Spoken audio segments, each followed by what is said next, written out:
రేపు మంగళవారం రోజున తులసి మొక్క దగ్గర ఇలా చేయండి. రాత్రికి రాత్రి ₹1,00,00,000 దొరుకుతాయి. అలానే కాకుండా మీ సమస్యలన్నీ కూడా పోయి మీరు కోటీశ్వరులైపోతారని చెప్పొచ్చు. కాబట్టి ఏంటంటేనండి, మంగళవారం పూట మర్చిపోకుండా తులసి మొక్క దగ్గర ఈ విధంగా చేయండి. ఇలా చేస్తే ఏంటంటే గనక ధనం ఏదో ఒక రూపంలో మీ దగ్గరికి వస్తుంది. డబ్బు లేక మనం ఏంటంటే కొన్నిసార్లు నరకం చూస్తూ ఉంటాం కదా, ఆ సమస్యను తీర్చుకోవడానికి మంగళవార పరిహారం అనేది చక్కగా ఉపయోగపడుతుందన్నమాట. ధన ద్వారాలను తెరిపించడానికి పరిహారం పనిచేస్తుందని పురాణాలే చెప్తున్నాయన్నమాట. అందుకే ఈ విధంగా ఆచరించేసుకుని ఫలితం పొందండి. ఎలా చేయాలో తెలుసుకునే ముందు ఒక చిన్న రిక్వెస్ట్ అండి, వీడియోని పూర్తిగా చూడండి. నచ్చితే లైక్ చేయండి, కొత్తగా చూస్తున్నట్టయితే సబ్స్క్రైబ్ చేసుకోండి. నార్మల్గా ఏంటంటే కనుక మంగళవారం అండి కొన్ని పరిహారాలు చేసుకుంటే మనకేంటంటే అనేక రకాల సమస్యల నుంచి మనం బయటపడవచ్చు అనమాట.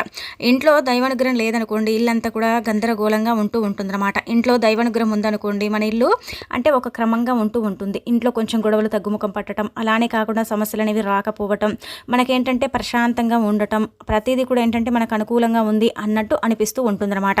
అదే మన ఇంట్లో ఏంటంటే కనుక దైవానుగ్రహం తగ్గిందనుకోండి, ఒకరికంటే ఒకరికి పడకపోవటం, ఇంట్లో తరచుగా గొడవలు జరగటం, భార్యాభర్తలు కూడా పడకుండా ఉండటం, ఇవన్నీ కూడా ఏంటంటే మనం చూస్తూ ఉంటాం అనమాట. అలా జరగకుండా ఉండాలంటే కనుక తులసి మొక్క దగ్గర ఈ పరిహారం చేసుకుంటే చాలా మంచిదండి. చాలా అద్భుతమైన ఫలితాలు అయితే వస్తాయన్నమాట. ధనం రావడంతో పాటు ఐశ్వర్యం కూడా చక్కగా లభిస్తుందని చెప్పొచ్చు. చాలా మందికి ఏంటంటే కనుక మాకు దైవానుగ్రహం లేదండి, లక్ష్మీదేవి మమ్మల్ని అయితే అనుగ్రహించదండి, అస్సలు కూడా లక్ష్మీదేవి కృపా కటాక్షాలు మా మీద లేవండి అని బాధపడతారు కదా, అలాంటి వాళ్లకు కూడా లక్ష్మీదేవి అనుగ్రహం కలగటానికి ఈ పరిహారం అనేది పనిచేస్తుంది అనమాట. ఇది లక్షల్లో కూడా కొంతమంది చేసేసుకుని ఈ పరిహారాన్ని ఫలితాలు పొందారండి. మీరు కూడా చేసుకోవటం వల్ల అయితే మీకు అంతే ఫలితం వస్తుంది. ధనం ఏదో ఒక రూపంలో రావటం, డబ్బు చేతికి అందటం, సమయానికి ఏంటంటే కనుక డబ్బు ఉండదు మన దగ్గర, రూపాయి కూడా ఉండదు కొన్నిసార్లు కొన్ని సిచ్యువేషన్స్లో. అలాంటప్పుడు కూడా డబ్బు రావడానికి అవకాశం ఉంటుంది. ఇది ఇంటి పరంగా చేయొచ్చు, వ్యాపార పరంగా చేసుకోవచ్చు. మంచి అభివృద్ధిని పొందాలంటే మీరు ఏ విధంగా చేసినా కానీ పరిహారం అనేది మీకు సిద్ధిస్తుందని పురాణమే చెబుతుందన్నమాట. చాలా చిన్న పరిహారం అండి, ఫలితం ఎక్కువగా ఉంటుంది. ధనాన్ని ఆకర్షించుకోవడానికి ఇది చక్కగా ఉపయోగపడుతుందన్నమాట. అంటే మనం పెద్దగా ఏంటంటే కనుక శ్రమ పడాల్సిన అవసరం లేదు, చాలా చిన్న పరిహారం. కానీ చూడండి ఎంతలా ఫలితం వస్తుందో, ఎంతలా ఫలితాన్ని మనం పొందుతామో మనమే మన కళ్ళను చూసి నమ్మలేమన్నమాట. ఇదేంటంటే పూర్వకాలం నుంచి అంటే ఆచరణలో ఉన్న పరిహారం, అతి ప్రాచీనమైన పరిహారం. ఇప్పటికి కూడా చాలా మంది చేస్తారని సిద్ధశాస్త్రంలో చెప్పబడ్డ పరిహారం అన్నమాట. అందుకే మనం ఇక్కడ చెప్పుకున్నాం కదా, కొంత లక్షల్లో కూడా దీన్ని చేశారని. మీరు కూడా చేయటం వల్ల ఏదో ఒక రూపంలో మానవ జీవితం అన్న తర్వాత అంటే అందరికీ మానవులకి ధనద్వారాలు అనేవి మూసుకుపోయి ఉంటాయండి. కొంతమందికి ఏంటంటే ధనద్వారాలు తెచ్చుకొని ఉన్నాయనుకోండి, విపరీతంగా డబ్బు వస్తుందన్నమాట. రాళ్లను కొట్టినా కానీ కొంతమందికి డబ్బు రాదు, కానీ రాళ్లను కొట్టకపోయినా కొంతమందికి ధనం అనేది వస్తుందన్నమాట. అదేనండి ధనద్వారాలు తెచ్చుకొని ఉంటే అలా ఉంటుందన్నమాట. అందుకే మీ ధనద్వారాలు మూసుకుపోయి ఉంటే తెచ్చుకోవడానికి, ధనం అనేది రావడానికి, 4 వైపుల నుంచి డబ్బు ఆకర్షించడానికి, ధన సమస్య ఏదైతే ఉంటుందో అది పూర్తిగా తొలగించుకొని ఇక లక్ష్మీదేవి మీ ఇంట్లోనే ఉండేలాగా చేసుకోవడానికి ఉపయోగపడే పరిహారం. తులసి మొక్క అత్యంత పవిత్రమైన మొక్క. ఈ మొక్క ఏంటంటే కనుక చాలా శక్తిని కలిగి ఉంటుంది, చాలా పవర్ని కలిగి ఉంటుంది. లక్ష్మీదేవి రూపమే తులసి మొక్కగా భావిస్తూ ఉంటారు. కాబట్టి తులసి మొక్క దగ్గర ఈ విధంగా పరిహారం చేసుకుంటే ఖచ్చితంగా పనిచేస్తుందని మనకు ఇలా పురాణ గ్రంథాల్లో కూడా చెప్పడం జరుగుతుందన్నమాట. అందుకే మంగళవారం పూటండి, సమయం అంటూ ఏమీ లేదు, దీనికంటూ ఆహార నియమాలంటూ ఏమీ లేదు, ఎప్పుడు చేసినా సరిపోతుంది. కానీ తలస్నానం చేసుకొని చేస్తే చాలా మంచిదని చెప్పటం జరుగుతుందన్నమాట. అందుకే తలస్నానం చేసేసుకొని పరిహారం అనేది చెయ్యండి. అలా చేయటం వల్ల అయితే మీ జీవితం ఇంకా మారిపోయి మీకు డబ్బుకి ఎప్పుడు కూడా లోటు లేకుండా ఉంటుంది. ఉదయాన్నే లేచి శుచిగా స్నాన కార్యక్రమాలు చేసుకుని పూజ గదిలో ఇష్టం ఉంటే దీపం పెట్టుకోండి. లేకపోతే తులసికోట దగ్గరకు వచ్చేసి ఏంటంటే కనుక తులసికోట కూడా నీటిని సమర్పించండి. తులసమ్మకు నమస్కారం చేసేసుకొని డైరెక్ట్గా ఈ పరిహారం చేయొచ్చు. లేదంటే కనుక దీపం పెట్టేసి కూడా ఈ పరిహారం చేసుకోవచ్చు.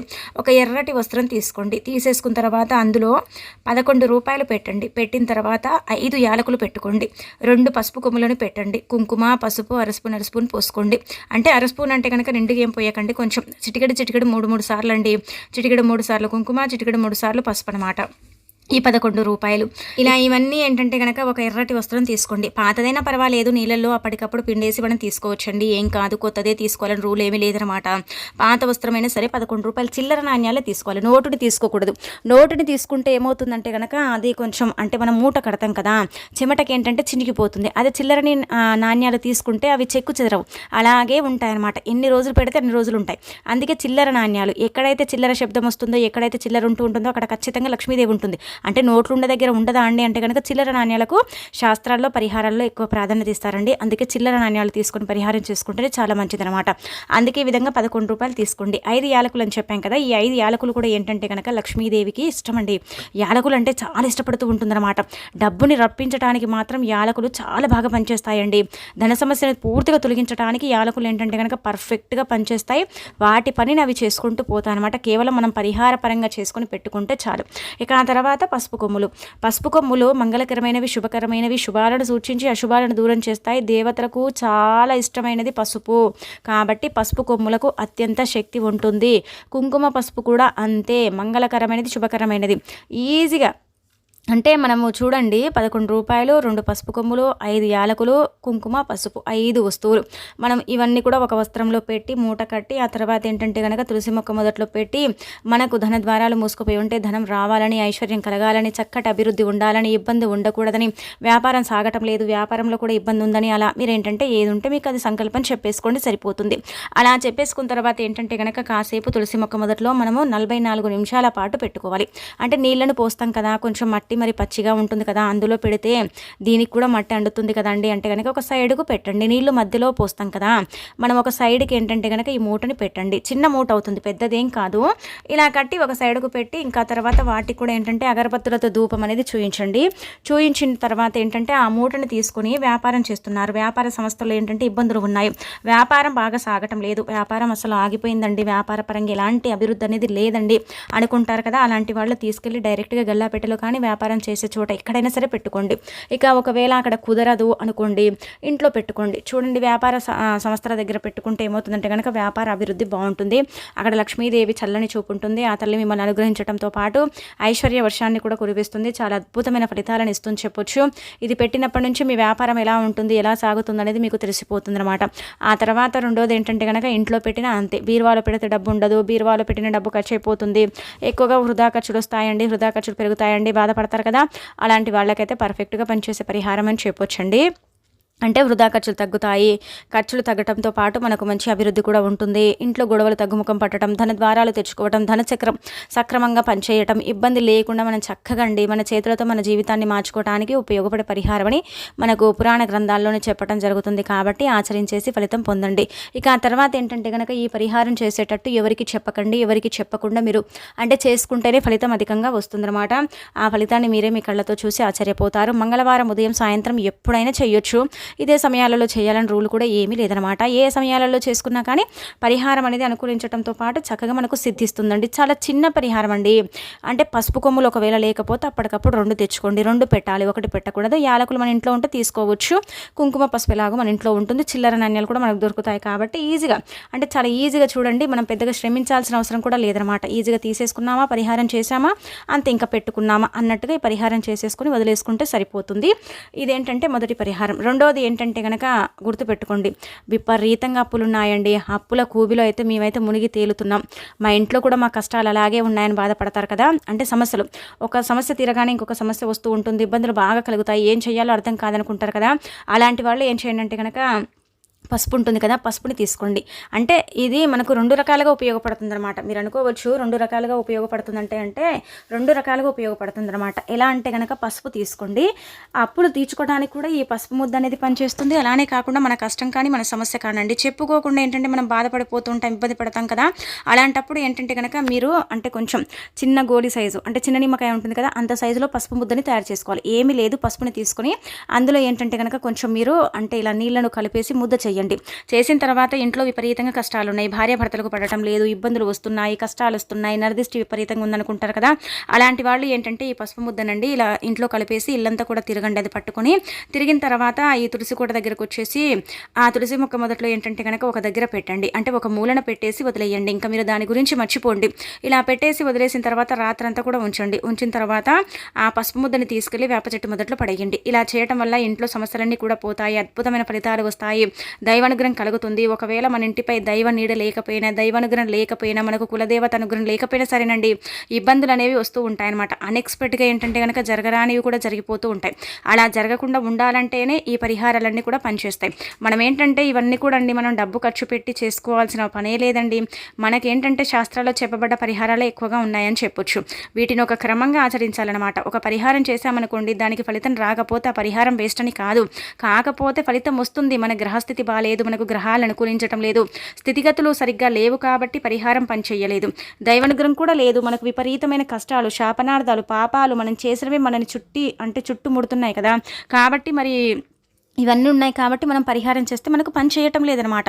కావాలని ఏ మానవులు కూడా ఏంటంటే కనుకనండి తప్పులు ఒప్పులు ఎవరు చేయరు, అందరూ బాగుండాలనే కోరుకుంటారు. పాపం పుణ్యం అందరికీ తెలిసే ఉంటుంది కదా. అందుకే ఏంటంటే కనుక మీరు గుర్తుపెట్టుకోండి, ఎప్పుడైనా సరేనండి ఈ విషయాన్ని గుర్తుపెట్టుకోండి, మనం ఎంత తప్పు చేస్తామో దానికి ప్రాయశ్చిత్తంగా భగవంతుడు మనకు అంతకంత ఏడిపిస్తూ ఉంటాడండి. అందుకే ఏదైనా చేసేటప్పుడు కొంచెం జాగ్రత్తగా ఆలోచించుకోండి. అదేంటంటే మనకు బాగానే ఉంటుంది, మన లైఫ్ గడిచిపోతుంది, ఆ ప్రభావం అంతా మన పిల్లలపై పడుతుందన్నమాట. పూర్వకర్మ శాపాలు కూడా అంతే అండి. శాపాలంటే అంటే ఇలా పూర్వ శాపాల నుంచి మనం ఇబ్బంది పడాల్సిన అవసరం వస్తూ ఉంటుందన్నమాట. ఇలాంటివి ఏంటంటే పరిహారాలు చేసేసుకొని తీసేసుకోవటమే బెస్ట్ అనమాట. అందుకే ఈ పరిహారం కూడా మీరు కష్టం కోసం చేస్తే కష్టం కోసమే సంకల్పం చెప్పుకొని చేసుకోండి. లేదు మేము ఇంటి పరంగా చేసుకున్నామంటే ఇంటి పరంగా చేసుకోండి, అప్పుల పరంగా చేసుకున్నామంటే అప్పుల పరంగా, ఇలా మనకు 3 విధాలుగా ఉపయోగపడుతుంది. కానీ పరిహారం మంగళవారం మాత్రమే చేయాలి. అంటే ఈ మంగళవారం కష్టాల కోసం చేసుకుని రెండో మంగళవారం అప్పుల కోసం చేయొచ్చు అంటే చేయొచ్చండి, ఖచ్చితంగా పనిచేస్తుంది. కానీ ఒకటేసారి అన్ని కలిపి చేస్తే మాత్రం ఫలితం అయితే ఉండదన్నమాట. ఇది కూడా మీరు గుర్తు పెట్టేసుకొని చేసేసుకోవాల్సిన పరిహారం అని చెప్పొచ్చు. చాలా చిన్న పరిహారాలు, ఫలితాలు ఉంటాయి కాబట్టి ప్రయత్నించేసుకోండి. ఆ పసుపు ముద్దను మరి మేమేం చేయాలండి అంటే కనుక తీసుకెళ్ళి వేప చెట్టు మొదట్లో పెట్టొచ్చు, లేదంటే కనుక నీళ్ళల్లో అంటే ఆ పసుపుని ఇలా మనం కరిగించి ఏదైనా చెట్టు మొదట్లో పోయాలి. కానీ తులసి మొక్క మొదట్లో పోయకూడదు. అలా అని మన ఇంట్లో మొక్కలు ఉంటే వాటి మొదట్లో కూడా పోయకూడదండి. పసుపు కదా కొంచెం కెమికల్ని కలిగి ఉంటుంది కాబట్టి ఒకవేళ కొన్ని అంటే లేత చెట్లు ఉన్నట్టయితే అవి మరణించే అవకాశం ఉంటుంది కాబట్టి పెద్ద వృక్షం దగ్గర ఒక గోడ పక్కకు తొక్కని ప్రదేశంలో పోయాలి. తులసి మొక్క మొదట్లో ఎందుకు పెట్టాలండి అని మీకు సందేహం రావచ్చు. తులసి మొక్క మొదట్లో పెడితే ఏమవుతుందంటే కనుక దైవానుగ్రహం కలుగుతుంది, లక్ష్మీదేవి కటాక్షం అనేది కలుగుతుంది. ఆ తల్లి కటాక్షం వల్ల, ఆమె వల్ల, కృప వల్ల ఏంటంటే ధనం రావటం, ఐశ్వర్యం కలగటం, కష్టాలకు పులిస్టాప్ అనేది పడిపోవటం. దైవానుగ్రహం అనేది ఉండదు కదా కొంతమంది ఇళ్లకు, కులదేవతలు, గ్రామ దేవతలు కూడా అనుగ్రహించారంటాం కదండి. అలాంటి వాళ్లకు ఈ పసుపు పరిహారం ద్వారా అలా అనుగ్రహం కూడా కలుగుతుందన్నమాట. కొంచెం ఏంటంటే దేవతలు శాంతించడం, ఆగ్రహాన్ని కాకుండా అనుగ్రహాన్ని ఇవ్వటం, ఇలాంటివి మన కళ్ళతో చూస్తాం. ఇల్లంతా కూడా తిరుగుతున్నాం కదా, అలా తిరిగేటప్పుడు ఏంటంటే మంచి ఫలితం అనేది ఉంటుందన్నమాట. ఆ మంచి ఫలితాలను చూడటానికి 1-2 మంగళవారాలు చేయండి, చేసేసి ఫలితం అనేది పొందండి. కానీ ఇతరులతో ఇలాంటి పరిహారాలు చేసేటప్పుడు చెప్పుకోకూడదు. చెప్పితే మాత్రం అవి పని చెయ్యవు, అవి అస్సలు కూడా ఏంటంటే కనుక సిద్ధింపబడవు. మరి మనం ఇంత కష్టపడి చేస్తున్నాం కాబట్టి అవి సిద్ధించాలి అంటే మాత్రం మనం చెప్పుకోకూడదు అనమాట. అలా చెప్పకుండా చేస్తేనే మనకు మంచి ఫలితం వస్తుందని శాస్త్రాల్లోనే చెప్పబడుతుంది కాబట్టి ప్రయత్నించుకోండి. మంగళవారం ఏంటంటే కనుక నియమాలు ఖచ్చితంగా ఆచరించాలి. అప్పుల బాధలు ఉన్నవారు కావచ్చు, కష్టాలు ఉన్నవారు కావచ్చు, దుఃఖం, దారిద్రం ఇలాంటివి అనుభవించే వాళ్ళు ఏంటంటే కనుక మంగళవారం అండి ఎక్కువగా అప్పులు ఉండేవాళ్ళు దూర ప్రయాణాలు చేయకండి. కష్టాలు అధికంగా అనుభవించేవారు ఏంటంటే కనుకనండి ఎర్రటి వస్త్రాలను ధరించకండి. అలా ధరించడం వల్ల ఏంటంటే కనుక కష్టం పెరుగుతుంది కానీ తగ్గదు.